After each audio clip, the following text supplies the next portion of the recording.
Lara sempre soube.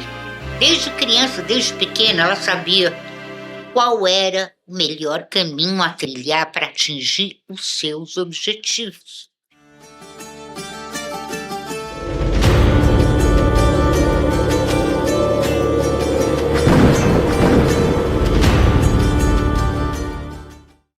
Tanto que agora, aos 30 anos, ela era estrategista de marketing numa grande agência digital, agência de promoção digital. E sempre acertava, né? Clientes difíceis, vídeos que viralizavam, ela sempre acertava. Por isso era uma profissional valorizada, né? Não era só porque ela era uma bruxa. Isso também, porque ela sempre intuía as coisas, os caminhos, ela sabia o que o outro estava pensando, ela sabia como atingir o cliente. Mas também porque ela tinha estudado, tinha se preparado, tinha aprendido, né? Nem tudo é magia na vida. Lara, claro, não era uma bruxa convencional dessas que usa chapéu pontudo, voa na vassoura. Claro que não. Mas ela tinha lá o seu baralhozinho de tarô, as suas pedrinhas, os seus cristais, dentro da gaveta do escritório. E de vez em quando ela ia lá para a copa da empresa, ela mesma preparar os chazinhos, que depois as moças, as serventes, né, ofereciam nas reuniões, para os clientes, para todo mundo. Mas é que a Lara sabia muito bem que qualquer cozinha, qualquer ato de cozinhar, mesmo que seja simplesmente preparar um chazinho com uma determinada erva, é uma alquimia poderosa. Quando você cozinha e joga os seus pensamentos de uma maneira absolutamente concentrada na preparação daquele alimento ou daquele chá, você consegue transmitir esse pensamento para quem vai consumir aquele preparo culinário que você fez, jogando nele o pensamento. Lembra, eu contei uma história do goulash aqui nesse programa para você. A história do goulash, né? Da neta que preparou o goulash pensando na alegria da sua avó, pensando, corta a carne, joga no fogo, pensando na alegria da avó, tempera, pensando na alegria da avó. Lembra? E ela chega lá. Bom, mas essa é uma outra história. A Lara sempre tinha sucesso. Todo mundo admirava ela, né? Então, um dia apareceu um novo cliente na agência, um cliente grande, uma empresa presente no comércio mundial, no mundo todo, em quase todos os países da Terra. E o pessoal ficou entusiasmado. Mas a Lara, não. A Lara falou: alguma coisa aqui não está me cheirando bem, alguma coisa aqui não está certa. Em casa, a Lara tinha uma bola de cristal que lhe fora dada por uma outra bruxa famosa, a Circe. Um dia eu conto para você essa história da bola de cristal que a Circe deu para a Lara quando a Lara era uma menina ainda, adolescente, pré-adolescente. Mas aquela bola de cristal era muito mágica, porque ela ficava lá quietinha, não se manifestava, mas quando alguma coisa importante ela queria mostrar, de repente ela, por magia mesmo, se iluminava. E a Lara chegou em casa naquele dia, a bola estava toda iluminada. Ela foi lá olhar. E o que ela viu? Primeiro, um deserto. Depois, uma montanha enorme de roupas jogadas no chão. Toneladas de roupas. E a Lara disse: é isso. Eu sei o que é isso, eu sei o que é essa imagem. É no Chile, na cidade de Iquique, no deserto de Atacama. É o lixão do fast fashion. É fast fashion. Uma indústria de roupas, de moda, que produz muito rapidamente e a um custo o mais baixo possível, a última tendência da moda. Com roupas para serem usadas e logo descartadas, até porque elas não duram muito, porque elas não têm qualidade, elas são feitas, cortadas por máquina, né? Assim, montes de tecidos, corta tudo de uma vez, tudo mal feito, mal acabado, que é para ser usado, para ser visto, é a tendência, a linha da moda e logo jogado fora. Pois é, e tanta roupa consumida avidamente para você estar todo dia de acordo com a última tendência da moda e no dia seguinte jogar a roupa fora, é um consumo tão grande no mundo inteiro que causa isso. Peças que não são vendidas, que são descartadas, porque são produzidas aos milhares, peças que já foram usadas, pouco usadas, mas também são descartadas, e vão parar nos países do terceiro mundo. Toneladas e toneladas de roupa. E os países que recebem essas roupas, algumas são aproveitadas, são vendidas porque são novas, outras têm outro encaminhamento qualquer, mas a grande maioria dessas roupas vai parar no lixão. Então, o porto de Iquique, no Chile, recebe uma média de 60 toneladas de roupas por semana. E a maioria dessas roupas vão parar no deserto e ficam lá. A maioria é de tecido sintético, é de poliéster. Fica lá poluindo o ar, o ar, o solo, soltando microplásticos. É um desastre ambiental. E não é só em Atacama, no Chile. Também tem esses depósitos, esses lixões de fast fashion na Índia, em Gana, no Sudão. São toneladas de roupa. E era uma dessas empresas de fast fashion que queria ser agenciada digitalmente pela empresa onde trabalhava a Lara.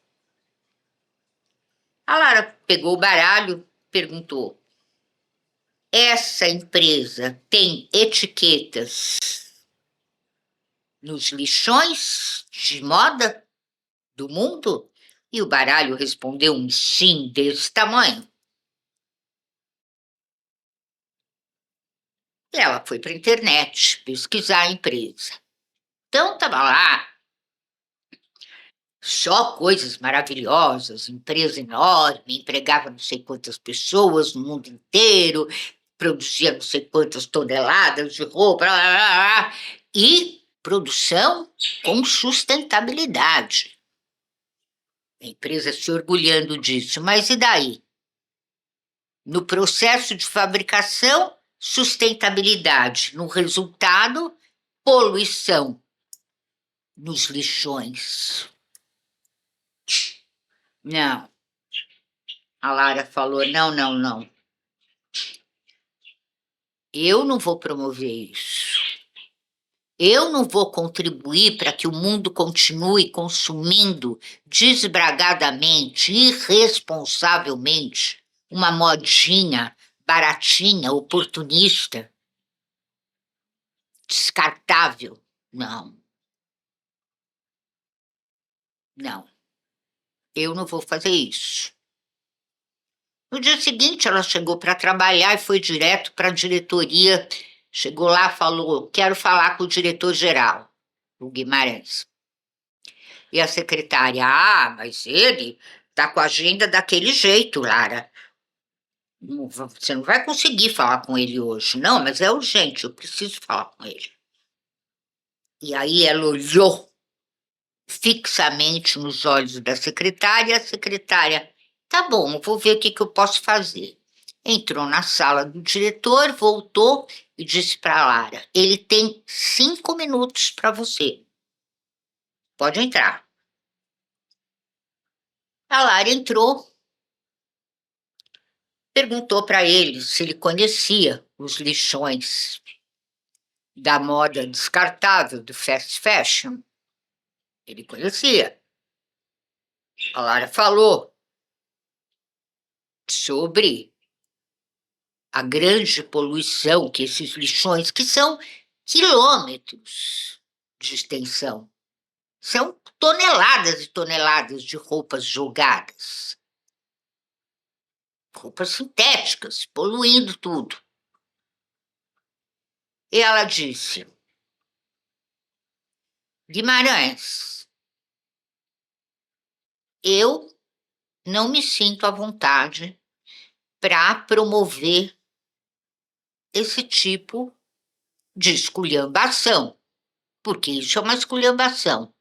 Esculhamba com a própria moda, porque faz uma modinha rápida, mal feita, mal confeccionada, mal acabada, com tecidos sintéticos, ruins,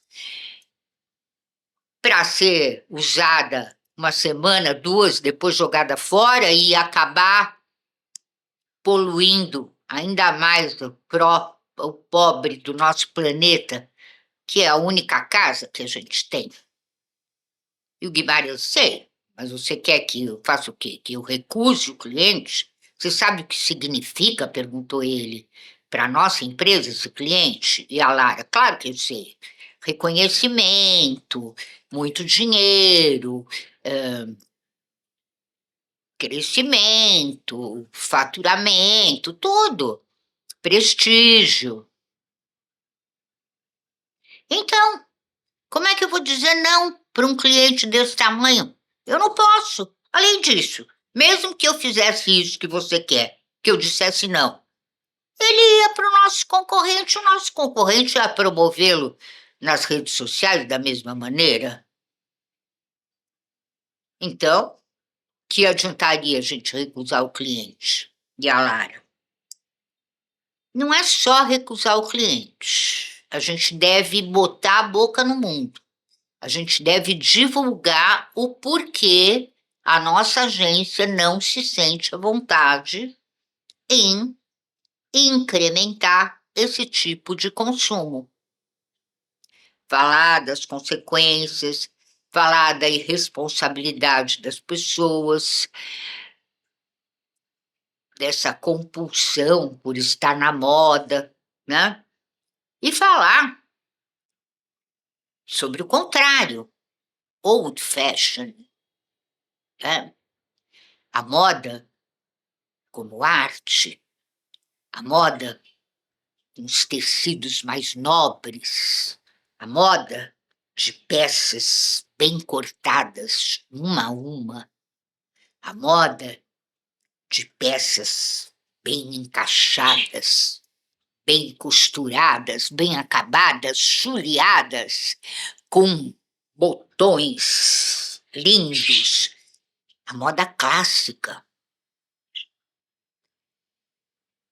Aquela roupa que a gente compra e fica anos no guarda-roupa, e fica anos sendo usada. Roupa de qualidade, roupa chique, roupa bonita, roupa boa. É isso que a gente tem que voltar a consumir. E é isso que a gente tem que promover.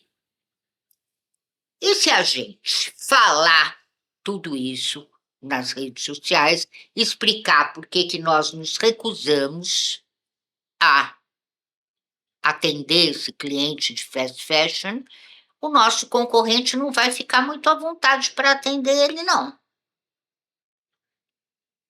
Que vai pegar mal. E o Guimarães, ai, é só você, Lara, para vir botar areia no meu negócio. Eu aqui, todo contente porque tinha conquistado um cliente enorme, e você vem com toda essa argumentação e me mostra que no fim você tem razão. Mas como é que eu vou convencer a diretoria, os acionistas, todo mundo aqui na agência, que a gente tem que renunciar a isso? Eu não posso fazer isso, a não ser que você me dê uma alternativa. Eu sei que você não é contato comercial, mas eu te dou 5 dias para conseguir uma alternativa. Um cliente para botar no lugar desse. Se você não conseguir, eu vou fechar negócio com esse, esteja ele poluindo o mundo ou não. E a Lara disse: 5 dias, Guimarães, me aguarde. Ela sabia que ela conseguiria. Dos 5 dias que a Lara tinha de prazo, ela passou 3 mergulhada nas redes sociais, mergulhada, conversou com Deus e o mundo, com todos aqueles que não endossavam as empresas de fast fashion, com todos aqueles que gostariam que as pessoas voltassem a consumir uma moda de verdade, uma moda inspirada, uma moda representativa do momento, da época, de tudo. E conversando com eles, com todos eles, desde comunicadores, a empresários, a estilistas, enfim, a Lara inventou uma associação. Convenceu todas essas pessoas a se unirem e formarem uma associação, a OFA, Old Fashion Association, para justamente trabalhar no sentido de fazer as pessoas se conscientizarem do absurdo que é essa indústria de fast fashion.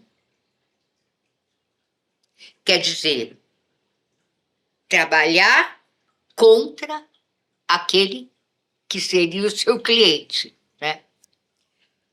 Dar uma reviravolta, uma invertida em toda a situação. E as pessoas começaram a aderir a essa ideia da UFA. Então, 5 dias depois, ela entra na sala do Guimarães e diz: olha, tá aqui. Eu fiz isso, eu tenho essas e essas empresas comigo, tenho esses e esses profissionais, esses e esses costureiros, estilistas, tenho muita gente disposta a entrar na associação que nós vamos fundar. E eu me prontifiquei a fazer toda a parte burocrática para criar essa associação. E, em troca, a associação vai usar a nossa agência para se divulgar e para vender essa ideia de old fashion e seus produtos, evidentemente, que vão custar muito mais caro do que a fast fashion, mas também vão dar muito mais gratificação para os consumidores e vão durar muito tempo. Custo-benefício bem mais alto. E o Guimarães, só você mesmo. Tá bom, eu vou convencer o resto da diretoria, nós vamos recusar essa empresa. Mas isso tem que valer a pena para nós, hein? E é você que é responsável por isso. Eu vou até mudar o seu cargo. Eu vou te colocar, além de estrategista de marketing, como também representante para novos negócios da nossa agência digital, tá bom? Aumento de salário e tudo certo. Em algumas semanas a associação estava montada. E mais ou menos um ano depois, uma redatora que trabalhava na agência com a Lara, na equipe da Lara, vendo aquele sucesso todo da OFA nas redes sociais, reportagens na grande mídia, todo mundo entusiasmado com essa reviravolta, né? Com essa volta para os conceitos antigos, para a valorização da verdadeira arte da moda, uma redatora perguntou a ela: olha, Lara, você me desculpa, mas como é que você fez para dar uma reviravolta dessa, bater de frente com um cliente tão grande, com um potencial tão grande, e não pirar e não perder a cabeça? E a Lara riu. O segredo, menina, é o seguinte: em vez de você deixar o mundo, a situação, a circunstância, tudo isso domar você, não, é você que tem que domar o mundo. Esse é o seu programa As Bruxas. Todas as terças, às 8 da noite, aqui, na Janela da Paulista, na sua TV Paradise. E eu sou Isabel Fontes Vasconcelos Caetano. Sou escritora, tenho 24 livros publicados, estou sempre aqui com você, te contando alguma história de alguma bruxa de ontem, de hoje, de sempre. Poderosa! Então, gente, um bacio e até a próxima! Até a próxima!